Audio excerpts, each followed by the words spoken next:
दुश्मन का कहना था कि वो इस्लामाबाद को निशाना बनाएंगे और वो उन्होंने करके दिखाया। इस्लामाबाद निशाने पे रहा। कल G11 कचहरी के इंसिडेंट के अंदर अगर आप देखें, इसने अपनी कमजोरी का इजहार कर दिया। इसकी टांगे कांप रही हैं, इसके हाथ कांप रहे हैं। ये अब जीत नहीं सकता। वो पाकिस्तान के साथ एक खुली जंग के बिल्कुल मूड में है, क्योंकि एक जानब जहां बिहार इलेक्शन बिल्कुल इस वक्त शुरू है। फिर नाज़रीन एक गैर मामूली डेवलपमेंट बांग्लादेश के अंदर नाज़रीन 11 धमाके हुए।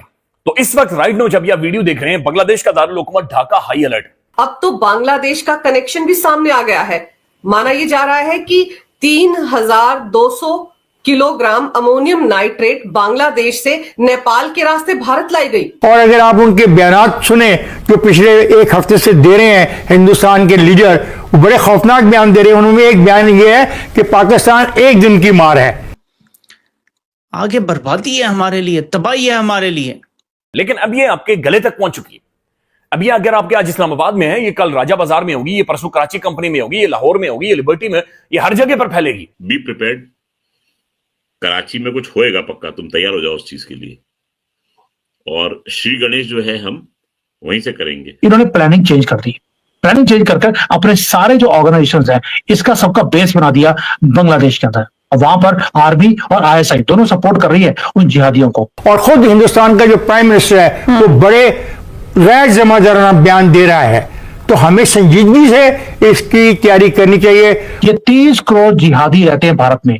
इनको आपको सिर्फ एक्टिवेट करने की जरूरत है। ये एक्टिवेटेड ही है, क्योंकि इनकी किताब दिखाती है इनको कि आपको अल्लाह को खुश करने के लिए जिहाद करना पड़ेगा। ये पढ़ लिख जाएं, ये वाइस प्रेसिडेंट बन जाएं, ये होम मिनिस्टर बन जाएं, ये कुछ भी कर लें, ये जिहादी ही रहेंगे और ये इलीगली भारत में रह रहे हैं।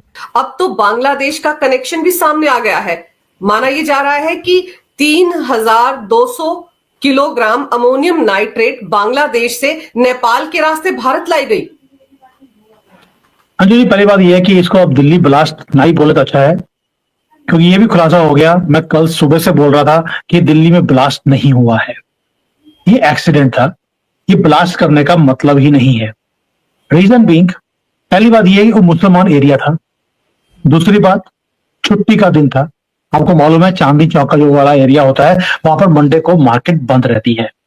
और ये जो लोग हैं, ये तो मैक्सिमम इंपैक्ट करने की बात बोलते हैं कि हिंदू एरिया में ब्लास्ट करते। Why in their own area? That means ये दिल्ली का ब्लास्ट नहीं है, ये एक्सीडेंटली ब्लास्ट हो गया, क्योंकि लोग पैनिक में थे। उन्हें मालूम था कि जो सिक्योरिटी एजेंसीज हैं उनके पीछे उनको पकड़ने में लगी हैं, और उस एरिया का नाकाबंदी हुई थी जिस एरिया में ये घूम रहे थे। वहां पर आर्मी के लोग थे। इंटेलिजेंस की रिपोर्ट हमारे साथ पहले से थी। तो मैंने पहले कल सुबह ही बोल दिया था ये टेररिस्ट अटैक नहीं है। टेररिस्ट अटैक करने की प्लानिंग थी, उससे पहले ही महादेव ने हमें बचा लिया, क्योंकि धमाका बहुत बड़ा करना था। पहली बात तो ये है। दूसरा, जो ये बांग्लादेश का कनेक्शन है, पाकिस्तान का कनेक्शन है, क्या हमें इसके लिए प्रूफ की जरूरत है? अभी भी ये किसने करवाया, कहां से कौन सा मटेरियल आया? क्योंकि हमने अभी देखा रिसेंटली, 2-3 चीजों को जोड़ेंगे तो आपको समझ आएगा कि पूरी पिक्चर क्या है। हमास के जानवर वो गाजा से निकलने के बाद अपनी जान को बचाते हुए वो कतर गए, तो वहां पे बचे नहीं, अब वो पाकिस्तान आ गए हैं। POK के अंदर हमास के जानवर पाए गए हैं। वो LET और जो इनके लश्कर-ए-तैयबा और बाकी की जो बड़ी बड़ी इनकी इंटरनेशनल ऑर्गेनाइजेशंस हैं टेररिज्म की, वहां पर ट्रेनिंग देते हुए दिखाई दिए कि आपको दोबारा से अटैक कैसे करना है, आपको केमिकल्स हैं या बॉम्ब्स कैसे बनाने हैं और कहां पे रखना है। पहले तो उनको यह बताया गया कि आपको जो बहुत ज्यादा भीड़ भड़ाके वाले इलाके हैं वहां पे रखना है। दूसरा, इनकी जो गंदी गंदी मस्जिदें होती हैं जिनका नाम होता है सुनहरी मस्जिद, लेकिन वहां पर पूरी प्लानिंग बनती है कि कैसे इसको अंजाम देना है, कहां से मटेरियल को कहां पे लेके जाना है। तो ये जो ऐसी मस्जिदों में कैसे रखना है आपको, क्योंकि वहां पर पुलिस और आर्मी नहीं जा सकती, कोई इंटरनेशनल लॉ है। I don't know why they have made it, लेकिन ये सारी प्लानिंग आती है हमास से। अब दूसरा हमें पता लगा, ये तो हो गया पहला कड़ी। दूसरी कड़ी हमें यह पता लगी कि जो लश्कर-ए-तैयबा है, जो बाकी के बड़ी बड़ी ऑर्गेनाइजेशंस हैं, इन्होंने अपने आप को शिफ्ट किया, POK से निकालकर ये खैबर पख्तूनख्वा ले गए। ये 2 महीने पुरानी न्यूज है। लेकिन फिर न्यूज आया कि हमें बागराम एयरबेस मिल गया है, भारत का झंडा वहां पे फहरा दिया गया है। ऊपर से मोतक्की भारत में आया, तो जो हमारी नजदीकियां तालिबान के साथ बननी शुरू हो गई, तो ये अपने आप को अनसेफ इन्होंने फील करना शुरू कर दिया। उसके बाद पाकिस्तान की आर्मी के लोग, ये कड़ियां हैं जो लोगों को समझनी पड़ेंगी, ये कड़ियां कैसे चलती हैं। उसके बाद पाकिस्तान की आर्मी के लोग, ISI का चीफ वो जाता है बांग्लादेश में। अब तो सुना है कि वहां के जो पाकिस्तान की नेवी है उसका नेवल शिप भी चिटागोंग पोर्ट के पास है। यानी कि 1971 में जिनसे आजादी ली थी आज उन्हीं के हाथों में पलते हुए दिखाई देते हैं बांग्लादेशी। चलिए, इनको अपना इतिहास भूल गया हो, हम याद दिलाते रहेंगे, चिंता नहीं है। अब आते हैं ये हो क्या रहा है। पहली बात यह है कि जो ये सारा आपको केमिकल्स मिले हैं, अमोनियम नाइट्रेट एंड ऑल, ये मिलिट्री ग्रेड के आइटम्स है, ये आपको ऑन द शेल्फ नहीं मिलती हैं। और इसकी पूरी ट्रेनिंग पिछले 15-20 साल में जो बच्चे थे उनको पहले इंजीनियर बनाया गया, उनको डॉक्टर बनाया गया, उनको वकील बनाया गया, इतना इन्फिल्ट्रेट किया गया उनके दिमाग को कि तुमने ये चीजें सीखने के बाद जिहाद करना है। हम सोचते हैं कि पढ़ा लिखा आदमी ऐसे काम नहीं कर सकता। मैं जब भी बोलता हूं वीडियो में हमेशा बोलता हूं ये 30 करोड़ जिहादी रहते हैं भारत में, इनको आपको सिर्फ एक्टिवेट करने की जरूरत है, ये एक्टिवेटेड ही है क्योंकि इनकी किताब दिखाती है इनको कि आपको अल्लाह को खुश करने के लिए जिहाद करना पड़ेगा। ये पढ़ लिख जाएं, ये वाइस प्रेसिडेंट बन जाएं, ये होम मिनिस्टर बन जाएं, ये कुछ भी कर लें, ये जिहादी ही रहेंगे और ये इलीगली भारत में रह रहे हैं।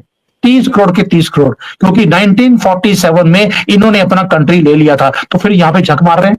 तो ये जो इलीगल काम रह रहे हैं वो इलीगल काम करने के लिए ही रह रहे हैं। और इलीगल काम क्या है कि आपकी हर गली में दहशत फैलानी है। दहशत जब फैलाते हैं, अब देखिए गांव गांव में क्या हो रहा है, जहां पर ये 10 लोग भी चले जाते हैं इतनी दहशत फैलाते हैं कि पूरा गांव वो खाली हो जाता है। And this is exactly what they want to do now, कि हिंदू दुखी होकर इस कंट्री को छोड़कर भाग जाए। आपको रिवर्स करना पड़ेगा। ये कभी बांग्लादेश से नेपाल जाएंगे, नेपाल से भारत आएंगे, 3200 किलो इन्होंने भेजा, उसमें से आपने 2900 किलो पकड़ लिया, 300 किलो अभी भी मार्केट में फिर रहा है। आपको क्या पता कि ये एक ही खेप थी, हो सकता है 3000 की आपके पास इंफॉर्मेशन है और भी आया होगा। और ये तो 2 लोग थे जो पैनिक में आकर उन्होंने इसको फोड़ दिया अपने आप को बचाने के लिए। और कितने लोग हैं जो पैनिक में नहीं आएंगे, और कितना सामान है जो आपकी कंट्री में होगा। जिस दिन तक आप चाइना की पॉलिसी या इजराइल की पॉलिसी भारत में नहीं अपनाते तब तक ये प्रॉब्लम सॉल्व नहीं हो सकती। मुद्दा 300 किलो बच गया, ये अब क्या करेंगे हमें मालूम है, ये उसमें कोई पकौड़े तलने वाले नहीं है, ये बॉम्ब बनाने वाले हैं ताकि आपको कोई हाई टारगेट है जिसको इन्होंने अचीव करना है। और दिल्ली ही क्यों, क्योंकि दिल्ली से पूरे भारत में एक दहशत का माहौल बनता है, इसलिए दिल्ली को टारगेट किया जा रहा है।